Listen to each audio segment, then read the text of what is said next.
Esta é a edição de notícias urgentes da I24 News em inglês, ao vivo de Tel Aviv. Obrigada por nos acompanhar.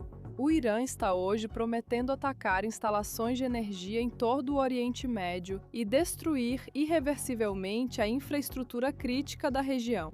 Essa é a mensagem clara da República Islâmica após o ultimato do presidente Donald Trump de que as usinas de energia do Irã serão destruídas a menos que o Estreito de Hormuz esteja totalmente aberto em 48 horas. E enquanto o Irã continua atacando vizinhos do Golfo, a Arábia Saudita ordenou que o adido militar e a equipe da Embaixada do Irã deixem Riad. Realmente dramático. Enquanto isso, Benjamin Netanyahu, que hoje está condenando o regime iraniano após ataques com mísseis durante a noite contra as cidades israelenses de Arad e de Mona, no sul do país. E em breve traremos atualizações diretamente do local. Sirenes de alerta vermelho também soaram em todo o país novamente no domingo, enquanto os ataques com mísseis continuavam. Ao mesmo tempo, as forças de defesa de Israel estão intensificando seus ataques contra locais terroristas no Líbano e no Irã. Neste momento, ataques estão supostamente em andamento em Teherã e Isfahan.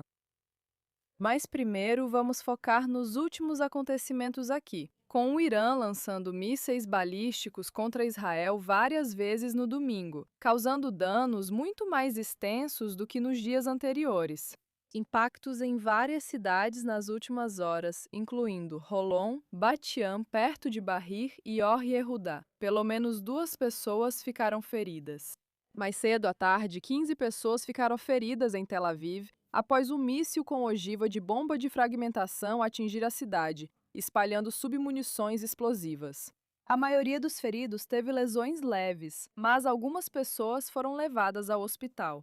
Em Jaffa, um projétil atingiu um prédio residencial e o impacto em Petah Tikva iniciou um incêndio em uma área residencial.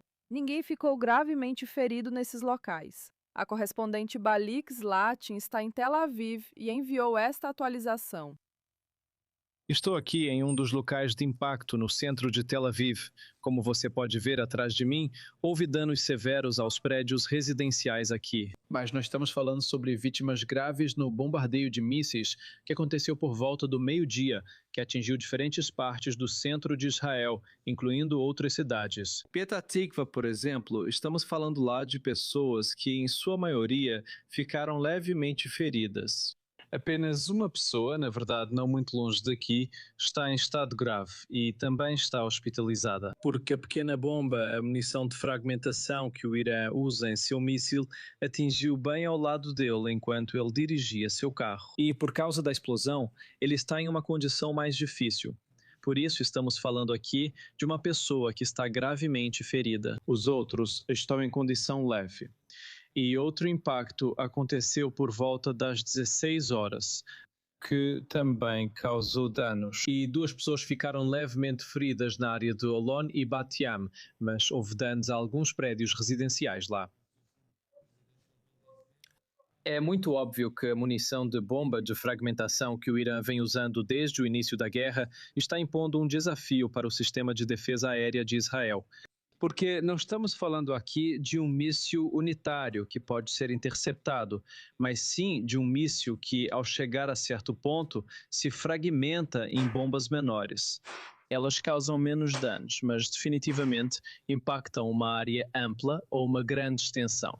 Isso por si só desafia muito o sistema de defesa aérea. É por isso que o comando da Frente Interna de Israel está dizendo repetidamente que é muito aconselhável permanecer no abrigo até novo aviso, até que eles deem a ordem para sair do abrigo.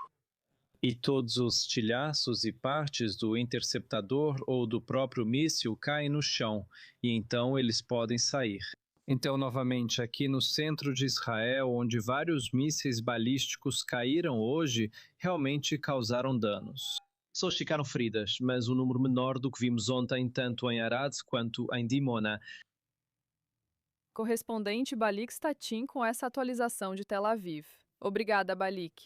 E agora, do centro do país para o sul, uma noite de intenso fogo de mísseis deixou o sul de Israel abalado após ataques balísticos iranianos atingirem as cidades de Dimona e Arad, ferindo quase 200 pessoas, das quais 11 estão em estado grave. Entre os feridos em estado crítico estão 2 crianças, um menino de 12 anos e uma menina de 5 anos, já que os sistemas de defesa aérea não conseguiram interceptar pelo menos 2 mísseis que se aproximavam. Agora, o Irã afirma que os ataques foram uma resposta a um ataque à sua instalação nuclear de Natanz. Autoridades dizem que os mísseis tinham como alvo o Centro de Pesquisa Nuclear de Israel, perto de Dimona. E assim seguimos. Para as últimas informações do local, vamos falar com nossa correspondente Joana Brown, direto de Dimona, no sul de Israel. Então, Joana, cenas realmente dramáticas. Dezenas de feridos nesse ataque de mísseis durante a noite aí em Dimona e também em Arad. Quão grande é o estrago aí? O que você está vendo? E o que você está descobrindo sobre o que aconteceu? Então, no total, houve 200 pessoas feridas, pouco mais de 30 em Dimona e mais de 100 em Arad, que foi onde passei a maior parte da tarde. Cheguei a Dimona há pouco tempo e você mencionou que o Irã disse que estava mirando na chamada instalação nuclear de Dimona. Este é o Centro de Pesquisa Nuclear Shimon Peres, que não fica em Dimona. Dimona é a cidade mais próxima, mas ele fica no meio do deserto. Fica a cerca de 11 quilómetros daqui. Esta é uma área residencial. Na verdade, esta é uma unidade habitacional para crianças carentes que foi atingida. A maioria desses prédios provavelmente terá que ser demolida. Vou mostrar os danos. Como você pode ver, esses prédios não vão ficar de pé por muito tempo. A fachada foi completamente destruída. Estilhaços de vidro estão no chão. Muita coisa já foi jogada fora agora. Mas se você olhar aqui, isso está em grande parte intacto. Isso é porque este é o quarto seguro. Então isso mostra como é importante ter um abrigo fortificado em Israel. Se você olhar, a cratera aqui mostra exatamente onde caiu. Então foi muito, muito perto. Felizmente não havia crianças aqui. Ninguém foi confirmado como vítima fatal aqui ou em Arad. E você pode ver cenas semelhantes aqui. Este prédio também está praticamente destruído. Ele também terá que ser demolido. Mas à direita dele está o quarto seguro, que também conseguiu permanecer intacto. E é isso que Benjamin Netanyahu vem dizendo ao longo da noite e no último dia, ou algo assim. As diretrizes do Comando da Frente Interna foram endurecidas nesta parte da região nos últimos dias. Na verdade, era para ter sido flexibilizado muito, muito recentemente. Era para permitir que as crianças fossem à escola hoje. Pode ser que realmente houvesse pessoas neste centro de atividades após a escola. Mas eles decidiram reforçar as restrições do Comando da Frente Interna e limitar a quantidade de pessoas que estão aqui. Como disse, Benjamin Netanyahu pediu que todos fiquem perto dos quartos seguros se ouvirem alarmes e sigam as orientações do Comando da Frente Interna. E ele esteve aqui em Dimona mais cedo nesta tarde para mostrar a extensão da destruição e para mostrar o que Israel e os Estados Unidos ainda precisam fazer no Irã para impedir que incidentes como este aconteçam. Veja o que ele disse. Se alguém precisava de uma explicação de por que o Irã é o inimigo da civilização e o inimigo e perigo para o mundo inteiro, você teve essa explicação nas últimas 48 horas. Nas últimas 48 horas, eles dispararam uma arma de terror contra civis, contra crianças. Há uma creche aqui. Há um asilo, uma casa de repouso para idosos aqui. Civis, famílias, eles disparam armas de terror contra civis e muitas vezes usam bombas de fragmentação que são proibidas pelo direito internacional. A segunda coisa que eles fizeram foi atirar em Jerusalém, bem ao lado dos lugares sagrados. Eles lançaram mísseis balísticos que poderiam ter destruído a Igreja do Santo Sepulcro, a Mesquita de Al-Aqsa e o Muro das Lamentações. Os 3 locais mais sagrados das 3 religiões monoteístas. Eles não se importam e atiram em todos. A terceira ação deles foi lançar um míssil balístico intercontinental a 4.000 quilômetros direto em Diego Garcia, base americano-britânica. Agora eles conseguem atingir quase toda a Europa com esses mísseis balísticos. Eu venho alertando sobre isso há anos. A quarta coisa que eles fizeram foi fechar o importante estreito marítimo de Hormuz, tentando chantagear o mundo com o terror do petróleo. 4 coisas que eles estão fazendo em 48 horas. E eu perguntei aos líderes do mundo, aos líderes do mundo livre, aos líderes dos estados modernos, o que mais vocês estão esperando? O presidente Trump disse corretamente que Israel, os Estados Unidos e Israel, nessa grande parceria, estamos travando a batalha não apenas por nós mesmos, mas por todos vocês. E ele fez uma pergunta simples: onde vocês estão? E é hora de atender ao chamado do presidente Trump, a sua liderança e a sua visão, não apenas por nós, mas por vocês. A Força Aérea de Israel está investigando ambos os incidentes, tanto aqui em Dimona quanto em Arad. Apesar da proximidade e dos cenários semelhantes em que foram atacados, segundo as Forças de Defesa de Israel, não há correlação entre os dois. Apenas 2 mísseis vindos do Irã conseguiram escapar dos sistemas de defesa aérea de Israel e caíram, muito perto de prédios que poderiam estar cheios de pessoas. Mas a sensação que tenho tido, tanto aqui em Dimona quanto em Arad, é que essas são cenas que parecem apocalípticas. Prédios foram destruídos, há escombros por todo o chão. As pessoas não poderão habitar essa área por um bom tempo. Israel terá que lidar com isso nos próximos meses e possivelmente anos, devido às consequências dessa guerra. Mas, por enquanto, o mais importante é que ninguém morreu, nem em Dimona, nem em Arad, mas 200 pessoas ficaram feridas nesses ataques em áreas civis. Isso é realmente milagroso, principalmente vendo essas cenas atrás de você. Muito obrigada por agora. Correspondente Joe Brown, ao vivo de Dimona, no sul de Israel. Obrigada, Joe. Agora, Israel diz que realizou uma das suas maiores ondas de ataques até agora no interior do Irã, atingindo infraestruturas militares e de inteligência importantes em Teherã e arredores. As forças de defesa de Israel disseram que a operação durante a noite atingiu instalações de produção e armazenamento de armas, uma base militar iraniana ligada a sistemas de mísseis e locais associados à Força Aérea da Guarda Revolucionária Iraniana. Agora, os militares também dizem que atingiram sedes de inteligência e centros de comando de emergência. Tudo isso como parte do que Israel descreve como uma campanha mais ampla para enfraquecer as principais capacidades militares do regime.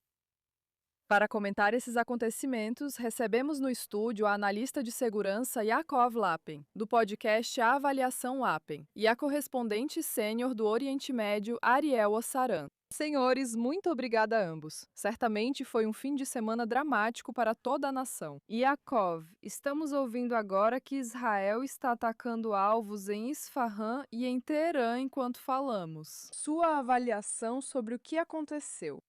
Acredito que o regime iraniano teve grandes perdas em suas principais capacidades, como produção e lançamento de mísseis, que caíram oficialmente 70%. Esses dados já estão um pouco desatualizados e provavelmente a queda é ainda maior. A taxa de lançamentos deles pode continuar a mesma, mas o volume do que eles estão disparando caiu entre 80% a 90% em comparação ao início da guerra. Então, o que estamos vendo aqui, na verdade, são os iranianos empregando guerra assimétrica para tentar esconder os danos que sofreram e para tentar aterrorizar e quebrar o espírito do povo israelense.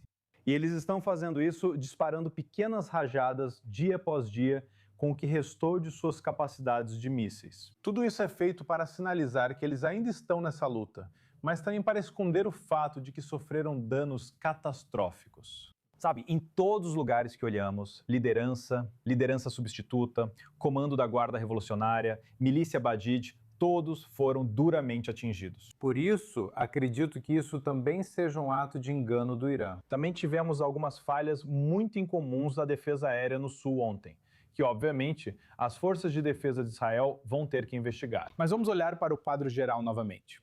Mais de 400 mísseis balísticos foram disparados pelo Irã contra Israel desde o início desta guerra.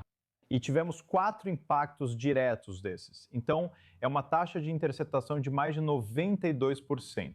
Claro, vamos nos concentrar no que deu errado. Mas também não vamos perder de vista o facto que 92% do que eles estão disparando não está passando. De mais de 400 mísseis balísticos, apenas 4 atingiram diretamente locais desde o início da guerra. Então, o panorama geral é que realmente o Irã está sofrendo danos catastróficos aqui. Eles querem fazer de tudo para desviar a atenção, mantendo essa guerra assimétrica. Isso também reforça o fato de que é muito importante que as pessoas procurem abrigo assim que as sirenes tocarem, tentando chegar a um local seguro o mais rápido possível. Ariel, sabemos que Israel está atacando alvos terroristas em várias regiões do Irã neste momento, obviamente tentando limitar suas capacidades de fazer exatamente o que aconteceu em Dimona, em Irad e em partes de Tel Aviv mais cedo no dia. Quais informações existem sobre os locais que estão sendo atacados agora? Israel continua perseguindo dois tipos diferentes de alvos iranianos. Existem os alvos ofensivos, que são as instalações de pesquisa nuclear, as instalações de armamento e tudo que tem a ver com a produção de mísseis do Irã. Também os estoques, os depósitos, os lançadores, os próprios mísseis. Isso vai atrás de todos esses alvos, numa tentativa de tentar degradar ainda mais, como Yaakov descreveu, as capacidades do Irã de continuar lançando mísseis balísticos contra centros populacionais civis israelenses. Eles gostariam de lançar 5, 10, 20 mísseis em uma salva, mas simplesmente não conseguem, porque Israel tem degradado e continua degradando suas capacidades ofensivas. Mas esse é apenas um tipo de alvo. O outro tipo de alvo que estamos vendo Israel atacar é tudo o que tem a ver com comando e controle. A segurança interna, o aparato repressivo, a basis, a segurança interna, todos esses órgãos que têm como objetivo manter o controle do regime sobre o povo do Irã, mas também preparar o terreno para a conclusão desta guerra, onde Israel espera ter estabelecido as condições no terreno adequadas para que o povo iraniano se levante e derrube o regime. Então, o que está fazendo é ir atrás disso. Por exemplo, não apenas comandantes e quartéis-generais da Basij, mas também seus postos de controle, suas patrulhas, vários posicionamentos no terreno, seus armazéns onde guardam seus veículos, suas motocicletas, que são usadas para ir às ruas e manter a repressão ao povo iraniano. Esses são dois tipos de alvos que Israel está atacando simultaneamente e de forma consistente há mais de 3 semanas. Ontem, Eyal Zamir, chefe do Estado-Maior das FDI, afirmou que estamos só na metade do caminho no Irã. Isso só mostra quantos outros alvos Israel ainda precisa atacar contra o regime iraniano. Isso levanta a questão de por quanto tempo isso provavelmente vai continuar. Algo que vamos discutir um pouco mais adiante no programa. Senhores, fiquem conosco porque o Oriente Médio está agora diante de um dos seus pontos de escalada mais perigosos até agora, não só no campo de batalha, mas também em termos da economia global. O presidente Donald Trump está ameaçando obliterar as usinas de energia do Irã se Teherã não reabrir o Estreito de Hormuz dentro de 48 horas. Estreita via navegável crucial que transporta cerca de 1/5 do petróleo mundial. Agora, o Irã está revidando com seus próprios avisos, dizendo que a infraestrutura de energia dos Estados Unidos e de Israel em toda a região pode se tornar alvo. Então, para mais reações e análises, é um prazer receber Dani Ayalon, ex-embaixador de Israel nos Estados Unidos e ex-vice-ministro das Relações Exteriores de Israel, que se junta a nós agora do Centro de Israel. Embaixador, é bom vê-lo. Como sempre, a Operação Fúria Épica está provocando uma raiva épica, ao que parece. Esse ultimato de Donald Trump dizendo que as usinas de energia do Irã serão destruídas a menos que o estreito esteja totalmente aberto em 48 horas. O que você acha desse ultimato e o que acontece se essas exigências não forem atendidas? Bem, eu começaria, Benita, com um ponto negativo. Esse comentário sobre obliterar as instalações de petróleo dos iranianos, que também pode causar muitos problemas para a comunidade internacional, pode mostrar um pouco de frustração pelo fato de que mais países, especialmente os países europeus, que são muito mais dependentes do livre fluxo ou da livre navegação no Estreito de Hormuz, mais do que os Estados Unidos, mais do que Israel, que estão apenas assistindo passivamente. Então, ao fazer isso, e com a resposta do Irã de que eles, é claro, iriam atacar todas as instalações no Oriente Médio, energia, que são gás natural e petróleo, isso deveria fazer os europeus entenderem que isso não é um jogo, que eles não são apenas espectadores. Então, eles deveriam simplesmente entrar. E não deveria ser apenas responsabilidade dos Estados Unidos e de Israel. Nós vimos, Benita, há apenas um dia, na verdade, cerca de 36 horas atrás, o disparo de 2 mísseis balísticos, que são intercontinentais, 4.000 quilômetros para a Hila. Diego Garcia. E isso pode cobrir, se você olhar para isso, isso pode cobrir a maior parte da Europa. Então, acho que essa é uma das ideias, trazê-los para cá. Outra coisa é mostrar aos iranianos que não vamos ceder às ameaças deles. E eles não podem simplesmente nos pressionar ou nos segurar pelo pescoço para que a gente pare de realmente eliminar as instalações ilegais deles no que diz respeito ao nuclear e, claro, todos os mísseis balísticos deles. Então agora estamos em um ponto em que algo precisa acontecer. E eu acredito que serão os iranianos. Embora vejamos um regime que é radical, que é messiânico, que provavelmente prefere morrer a se render. Então, se esse é o desejo deles, certamente temos todas as capacidades para trazer a morte a esse regime atual. Pode levar tempo. O Irã é um país enorme, com uma população de 95,95 milhões. O território deles é 90 vezes maior que o de Israel. Então, realmente leva tempo. E agora há 2 vetores que, com sorte, vão convergir. E um deles é degradar quase totalmente as capacidades deste. O regime militarmente, economicamente e, claro, sua polícia e Basij, de modo que eles não possam oprimir a população de forma tão intensa. E, por outro lado, esperamos ver o povo do Irã indo às ruas, tomando seu futuro e destino em suas próprias mãos. Isso também levanta a questão, embaixadora, de quem realmente está tomando as decisões agora no Irã. Por quanto tempo mais o regime pode continuar com um líder supremo aparentemente ausente, que pode estar gravemente ferido ou pode estar na Rússia recebendo tratamento? Quem responde a essas demandas agora? Qual sua percepção?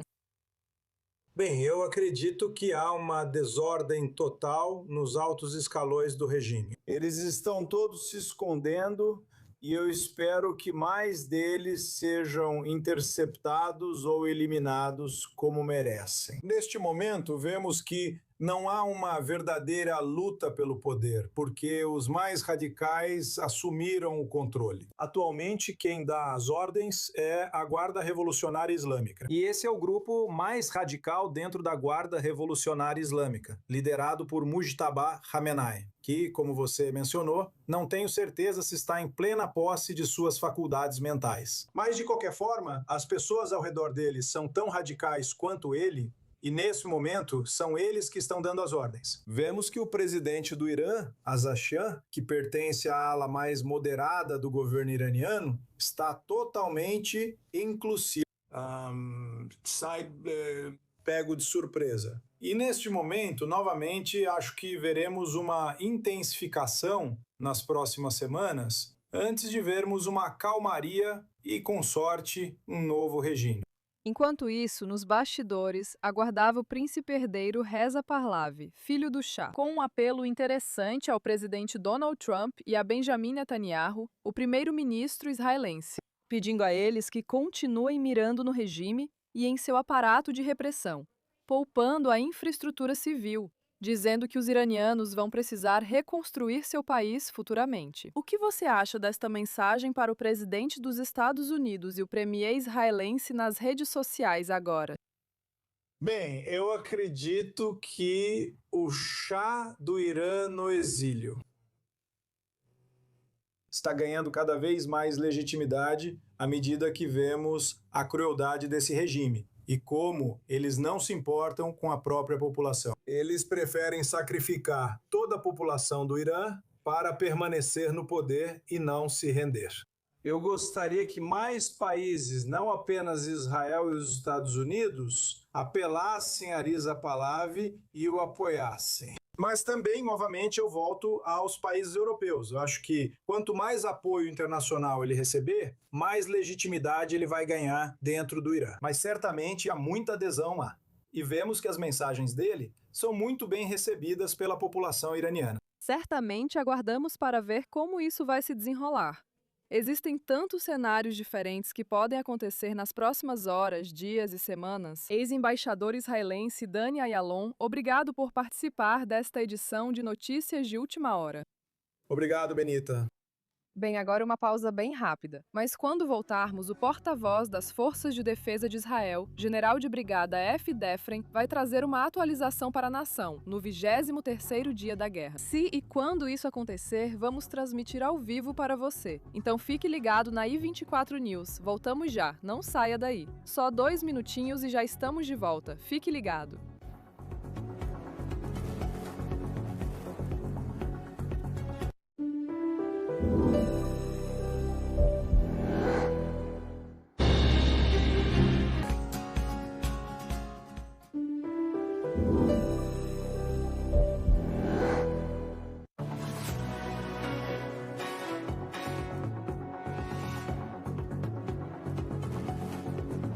Agora, esse local foi danificado durante a guerra de 12 dias em junho. A OMS está urgentemente pedindo a todas as partes que exerçam o máximo de contenção militar e evitem qualquer ação que possa desencadear incidentes nucleares. Então, para mais informações, é um prazer receber o Dr. Howard Stoffer, professor do Departamento de Segurança Nacional da Universidade de New Haven e ex-diretor de Contra-Terrorismo das Nações Unidas. Direto de Nova York, Dr. Stoffer, obrigado pelo seu tempo. Dada a sua experiência em contra-terrorismo, segurança nacional americana e controle de armas nucleares, qual sua opinião sobre a guerra até agora? Já se passaram 23 dias desde o início desta operação conjunta dos Estados Unidos e de Israel contra o regime, eliminando o líder supremo e outros desde o começo, e depois aquele ataque rápido aos principais líderes do regime. Sua avaliação, o que você pensa até agora? Bem, foi um evento extraordinário.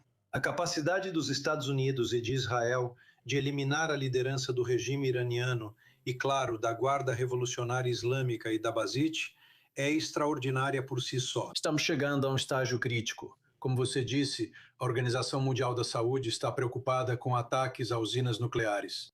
Não necessariamente Natanz, Israel e outras usinas iranianas que estão profundamente subterrâneas, exceto Isfahan. Mas Natanz e Fordow ficam bem subterrâneas.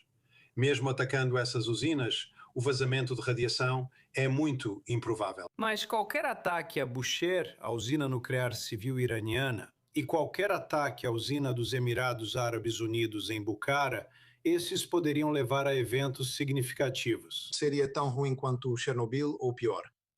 Bem, isso certamente responde à pergunta sobre as preocupações em relação a esse tipo de local ser alvo de ataques. E justamente hoje, o regime iraniano disse que seus ataques ao sul de Israel foram em resposta a um ataque anterior a Natanz. Dimona é, claro, onde fica a instalação de pesquisa nuclear de Israel. Então, como você vê essa situação se desenrolando, esse vai e vem, e a preocupação, é claro, de que tudo isso possa desencadear incidentes nucleares?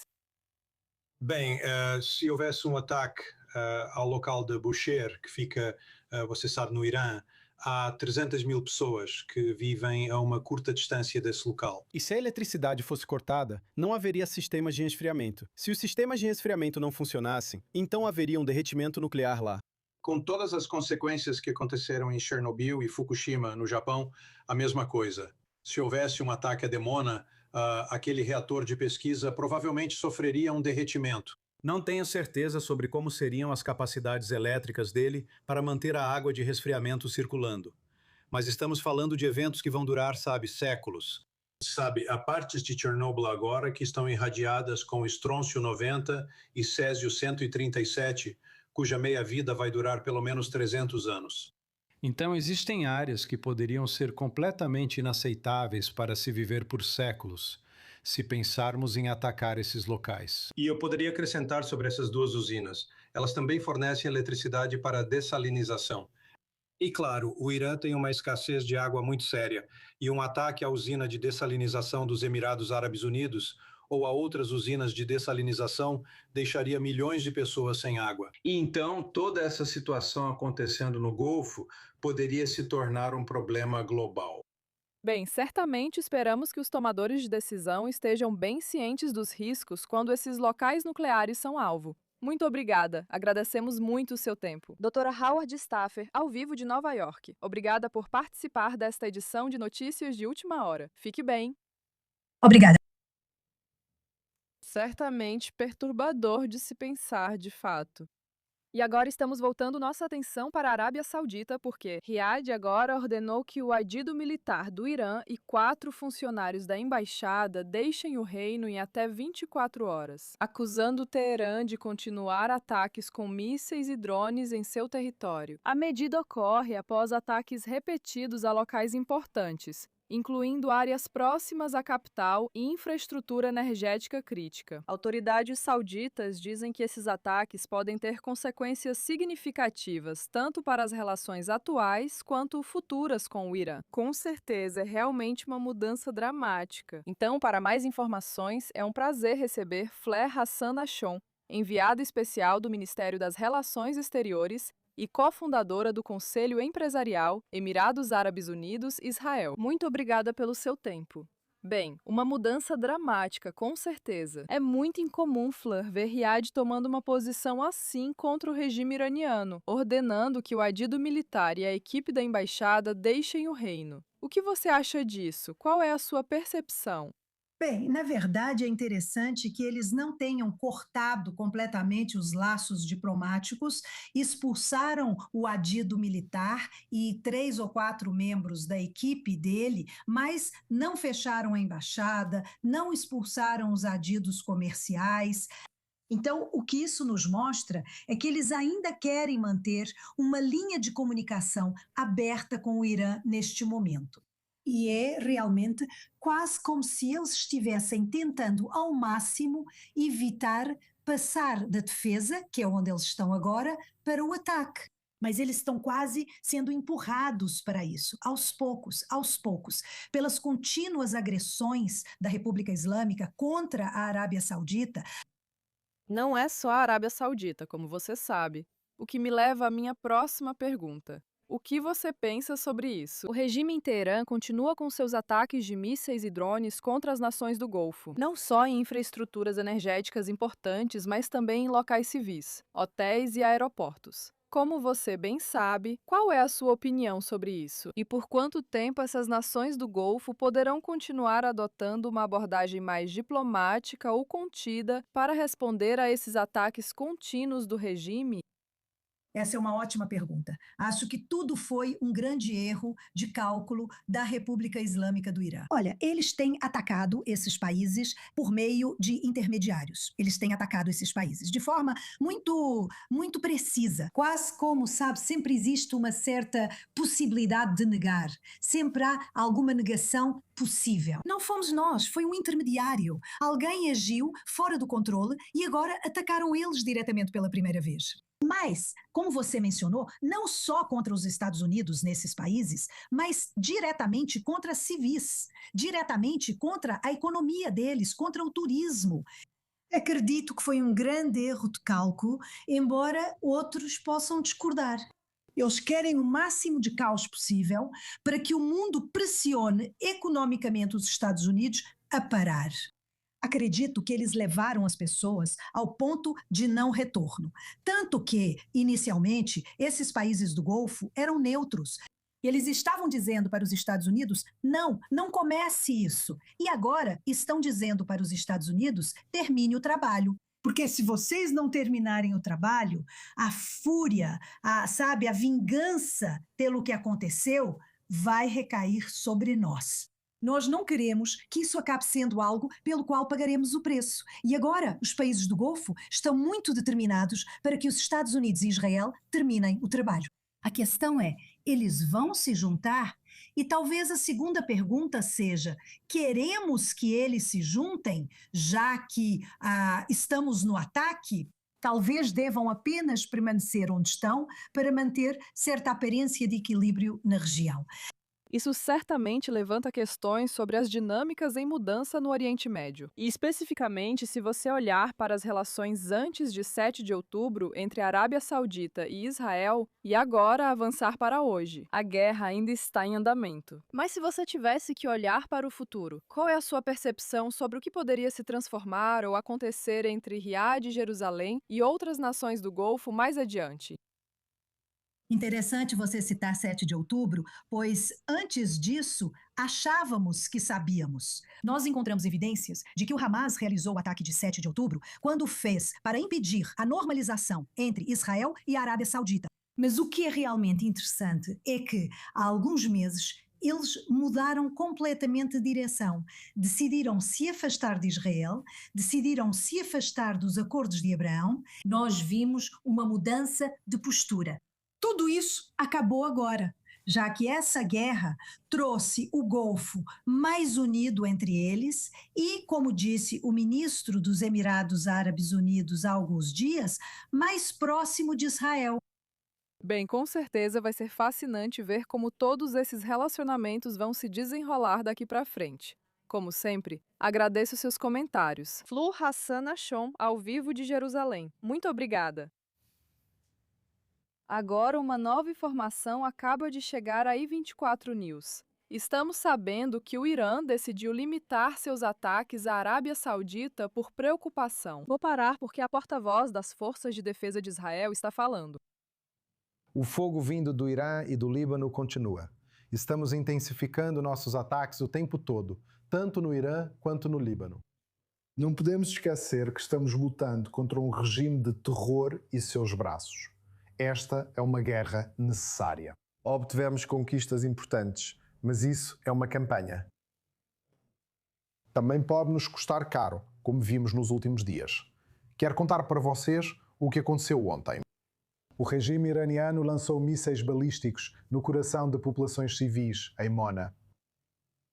Em ambos os casos, interceptores foram disparados, mas falhamos em interceptar os mísseis.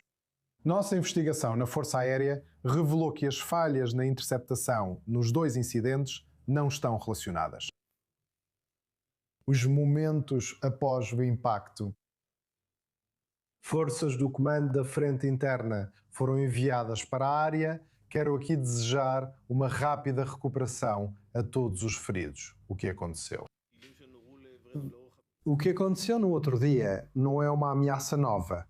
No passado, já interceptamos esses mísseis. E mesmo nos sucessos, nós também. Nós sempre investigamos a nós mesmos quando aprendemos e tentamos consertar o que podemos e nos adaptar. A Força Aérea de Israel está envolvida em um esforço ativo de defesa. Mais de 90% dos mísseis são interceptados. Este é um sucesso sem precedentes. Nós temos os melhores sistemas de defesa aérea do mundo. Mas, como vimos, a proteção não é hermética. Estar em uma zona segura, em um abrigo, salva vidas. Vemos repetidamente como seguir as orientações evita vítimas. Mesmo nesses incidentes graves de ontem, com impactos diretos em bairros civis, aqueles que estavam nos abrigos permaneceram vivos. A Força Aérea de Israel continua operando continuamente a 2.000 quilômetros das fronteiras de Israel. Lançamos mais de 10.000 munições em alvos por todo o Irã. Continuamos atacando toda a infraestrutura do regime, incluindo seus comandantes. As conquistas das últimas 3 semanas estão se acumulando em um feito significativo. O regime está desestabilizado, está enfraquecido e vamos continuar a atacá-lo. Esta manhã, na fronteira norte, Eli Moscovitz, de Misgav Am, foi morto. Estamos investigando. Os detalhes do fogo que o matou? Estamos analisando a possibilidade de que tenha sido fogo de artilharia das FDI que causou sua morte. Quero expressar minhas condolências à família de Moscovitz. Estamos com eles neste momento difícil. Vamos investigar aprender e compartilhar com eles nossas descobertas. O chefe do Estado-Maior das FDI aprovou ontem planos para aprofundar a ofensiva terrestre no sul do Líbano. Até agora, atingimos mais de 2.000 alvos do Hezbollah em todo o Líbano. Mais cedo hoje, atingimos outra ponte que cruza o rio Litani. Essa ponte é usada pelo Hezbollah para transferir pessoal e armas. Nos próximos dias, esperamos continuar a operação contra o Irã e o Hezbollah, aprofundando o impacto e degradando suas capacidades a cada dia. Não permitiremos que esses regimes ameacem o povo de Israel. A frente interna tem um papel fundamental nesta campanha. Continuarei aqui e vou mantê-los informados sobre qualquer novidade. Houve alguma mudança na política de interceptação após os acontecimentos dos últimos dias? Quero enfatizar que nossas defesas aéreas são em múltiplas camadas. Elas cobrem todo o país. Protegemos os civis israelenses da melhor forma possível. Não estamos poupando nenhum recurso para proteger os civis israelenses, nem no norte, nem no sul. Não estamos. Vou dizer novamente, sem nenhum meio. A política que adotamos e a política... Poupando quaisquer capacidades para proteger os civis de Israel. Nossos sistemas conseguiram, no passado, interceptar esse tipo de míssil com sucesso. Infelizmente, na noite passada, esses sistemas falharam em interceptar esses mísseis. Vamos investigar isso. Estamos investigando e vamos compartilhar as descobertas.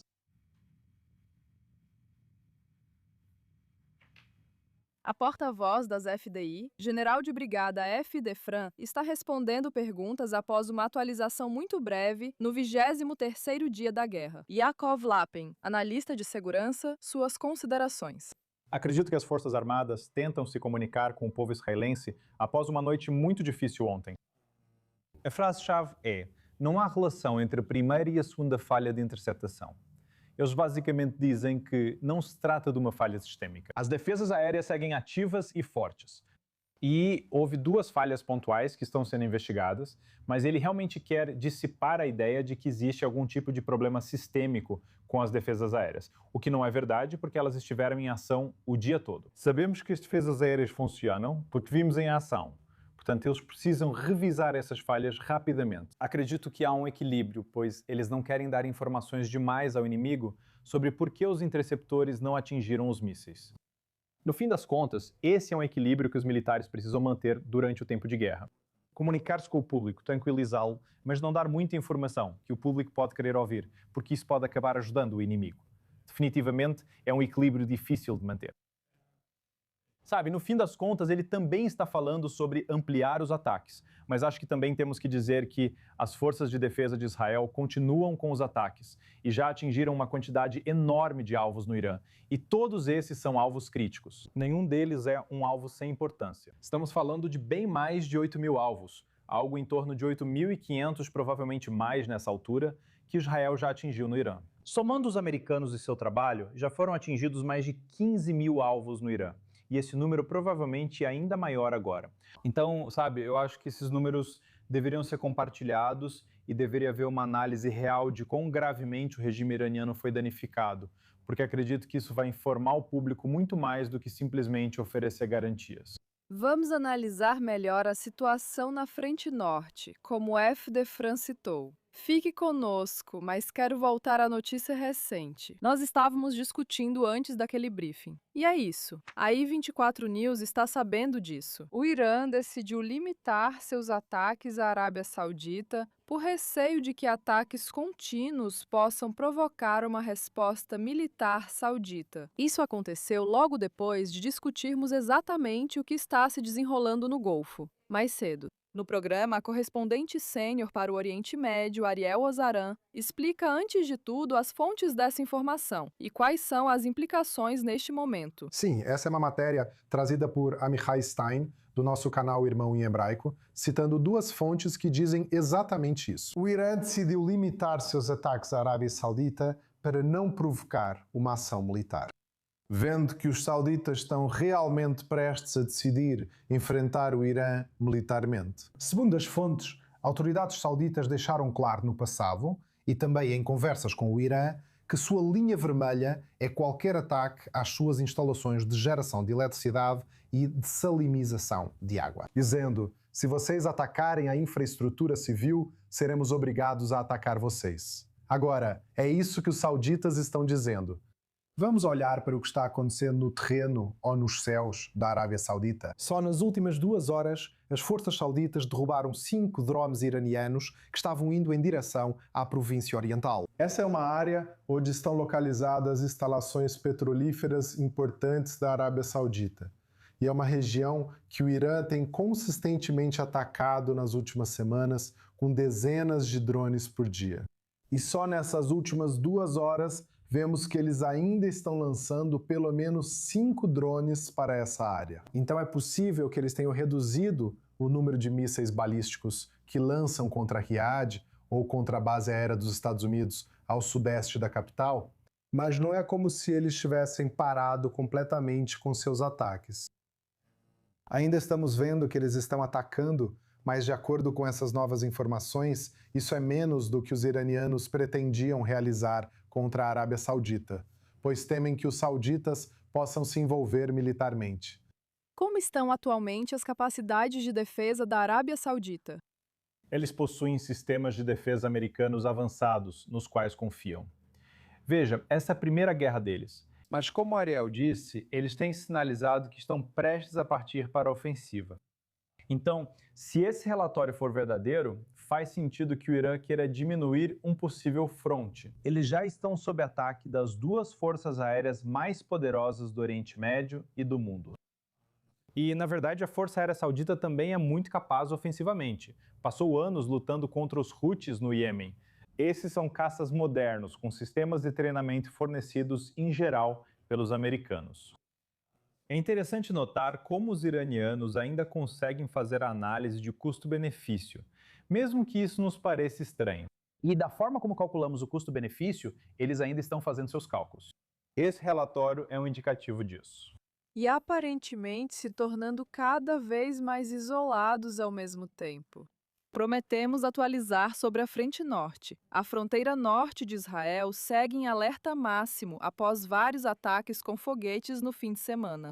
As forças de defesa de Israel dizem que iniciaram uma onda extensa de ataques aéreos contra a infraestrutura do Hezbollah no sul do Líbano. Ouvimos há pouco F. Defran, porta-voz das forças de defesa de Israel, dizer exatamente isso. Também estamos ouvindo a chefe das forças de defesa de Israel dizer que a luta contra o Hezbollah está apenas começando e que o grupo terrorista Hezbollah será isolado. Então, o correspondente sênior do Oriente Médio, Ariel Assaran, essa frente está literalmente em chamas. A grande preocupação com as capacidades do Hezbollah. Qual a atualização mais recente? Sim, Yazamir indicou que uma vez que a guerra com o Irã terminar, a guerra com o Hezbollah ainda continuará em andamento, dizendo que, uma vez que a operação no Irã for concluída, o Hezbollah ficará sozinho e isolado. A operação contra o Hezbollah será prolongada e estamos preparados para esse cenário.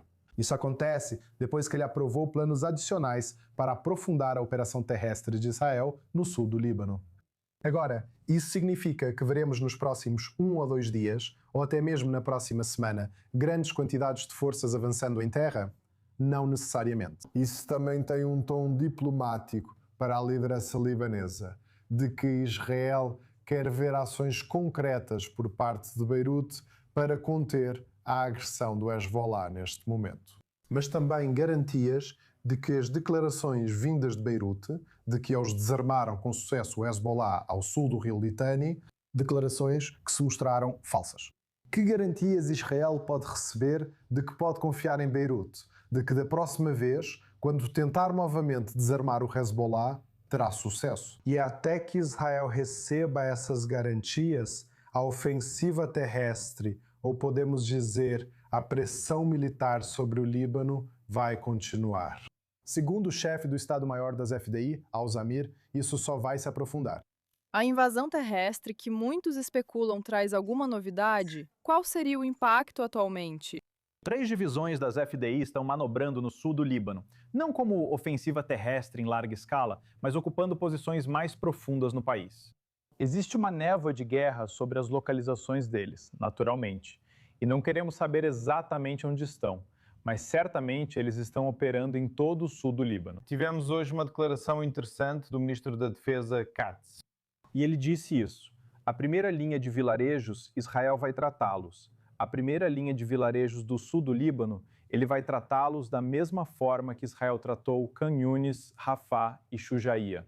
Esses são bairros. Esses eram basicamente bairros de linha de frente na faixa de Gaza, que não existem mais como conhecíamos. Então, o que estamos ouvindo basicamente do ministro da Defesa é que essa linha de vilarejos que foi usada pelo Hezbollah como base de invasão, basicamente para atacar o norte de Israel, não vai ser mais a mesma. E eu acho que isso é só a ponta do iceberg. Acredito que Israel quer remodelar a paisagem do sul do Líbano. É sobre isso que falamos. A maior parte dos escudos humanos usados pelo Hezbollah, centenas de milhares, já deixou o sul do Líbano. As pontes sobre o rio Litani foram destruídas para impedir que o Hezbollah vá para o sul, enviando terroristas e operativos. Então, essa zona, esse setor, agora está isolado e sob total controle militar israelense. Isso é um desenvolvimento dramático e não será uma boa notícia para o Hezbollah. Eles devem perder o sul do Líbano como área de livre atuação. Teremos que ver até onde isso vai. Yaakov Lapin e Ariel Ozeran. Agradeço suas atualizações e seus insights, como sempre. Muito obrigada.